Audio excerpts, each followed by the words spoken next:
যারা ভূতে বিশ্বাস করেন না বা করতে চান না, তাদেরকে আজকে একটা সত্য ঘটনা শোনাব।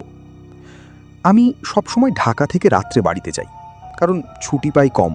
আবার চিন্তা করি রাত্রে চলে গেলে পরদিন সকালটা বাসা থেকেই শুরু করা যাবে। ছাত্র অবস্থায় ক্লাস শেষ করেই রওনা হয়ে যেতাম। এখনও অফিস শেষ করি সোজা মহাখালী, তারপর ময়মনসিংহ, হালুয়াঘাট, মোটামুটি 6 ঘন্টা। একদিন ক্লাস শেষ করে বাড়ি রওনা হলাম। আমাদের বাজারে যেতে যেতে রাত 12টা বেজে গেল।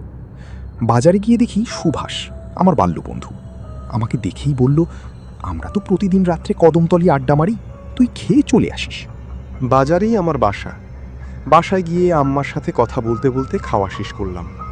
1টার দিকে বাজারে গিয়ে কাউকে না পেয়ে ভাবলাম সবাই হয়তো চলে গেছে। আমি 2টা সিগারেট কিনে কদমতলি রওনা হলাম। বাজার থেকে কদমতলি সিকি কিলোমিটার।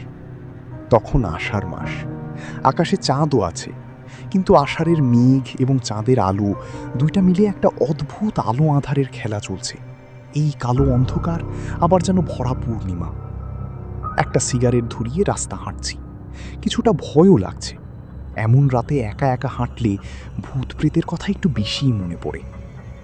বামের ঘন জঙ্গল থেকে ঝিঁঝি পোকার শব্দে একটা অদ্ভুত সুর যেন সৃষ্টি হচ্ছে, যে সুরের তালে তালেই নিজেকে নিয়ে খুব হারিয়ে যেতে ইচ্ছে করে। মাঝে মাঝে গভীর জঙ্গল থেকে 2-1টি কাক বড্ড বেসুরো কণ্ঠে কাঁ কাঁ করছে। মনে হচ্ছে কোনো মাংসখেকো রাক্ষস যেন কলিজাটা ছিঁড়ে নিয়ে যাচ্ছে। আমি কদমতলির কাছাকাছি যে জায়গায় শ্মশানঘাটটা, ঠিক সে জায়গায় চলে আসলাম।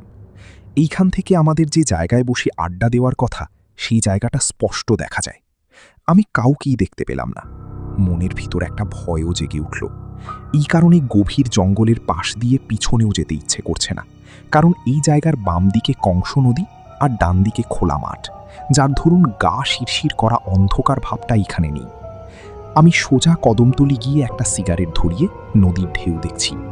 ভয়টা কাটানোর জন্য একটু জোর করেই যেন অন্যমনস্ক হয়ে যেতে চাইলাম। মাঝে মাঝে কয়েকটা কলা গাছ নদী দিয়ে ভেসে যাচ্ছে। দূর থেকে মনে হচ্ছে কোনো লাশ ভেসে যাচ্ছে, মৃত প্রাণীর গন্ধে বমি হওয়ার অবস্থা। হঠাৎ হঠাৎ একটি কান্নার শব্দ শুনতে পেলাম।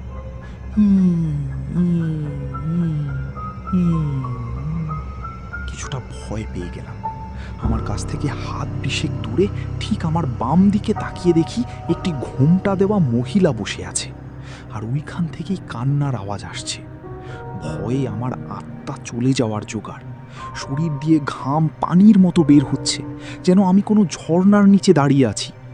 ডাকবো ডাকবো ভেবেও না ডেকে সোজা বাসার দিকে রওনা হলাম। বাসায় গিয়ে হাত মুখ ধুয়ে শুয়ে পড়লাম। পরদিন সকালে আম্মাকে সব ঘটনা খুলে বললে আম্মা বলল, সুভাষ তো ময়মনসিংহ গিয়েছিল 3 দিন আগে, সে তো আসবে আরও পরে। আমি তো অবাক।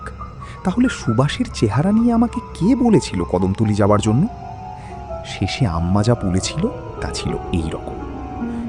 88 সালের বন্যার সময় নৌকায় করে বরযাত্রী বউ নিয়ে যাওয়ার সময় কদমতলি নৌকা ডুবে যায়। সবাই তীরে উঠলেও কনে আর উঠতে পারেনি। সেই থেকে এখনও মাঝে মাঝে কনেকে কদমতলিতে কাঁদতে দেখা যায়। আরও অনেকেই দেখেছে।